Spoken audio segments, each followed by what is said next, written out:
Председателот на државата Стево Пендаровски предупредува да се почека конечната оценка на Венецијанската комисија за законот за употреба на јазиците, па дури потоа да се коментира. Станува збор за драфт, за нацрт на документ кој е пробиен, претпоставам, од нечии лични или политички причини пред време, да почекаме да биде официјално објавен. И ја би сакал да видам дали тоа што на една или две странички беше објавено, а документот има многу повеќе страници, дали ќе остане со истите формулации до крај.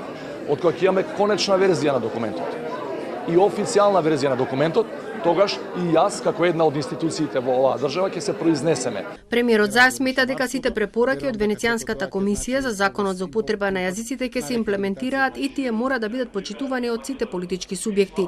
Ги замоли политичарите да внимаваат на своите настапи, а како пример беше наведена изјавата на Артан Груби дека цената на мирот, на еднаквоста и меѓуетничките односи е неспоредлива со символичната цена на имплементацијата на еден закон со кој всушност се заокружува Охридскиот договор. Ние политичари знаеме да лупаме некој пат така глупости. Значи, законот е право, човечко право, кој произлегува од правото на употреба на јазици. Јазикот е средство да се разбереме, да го направиме животот да ни биде полесен, покомуникативен и слично.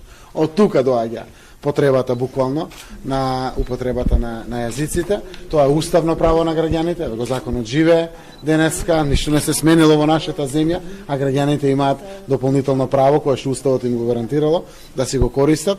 Заев зборува за себе, не за мене, реагира Груби.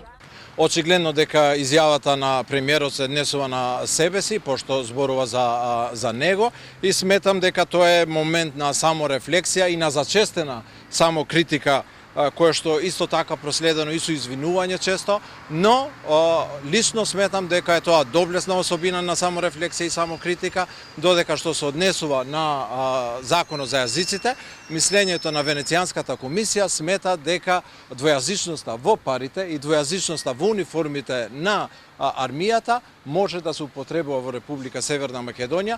Во драв заклучоците беше наведено дека законот ќе го загрози функционирањето на правниот систем, особено во делот на судските постапки и висината на казните. Барат да се преиспитаат причините поради кои сменет законот од 2008 година.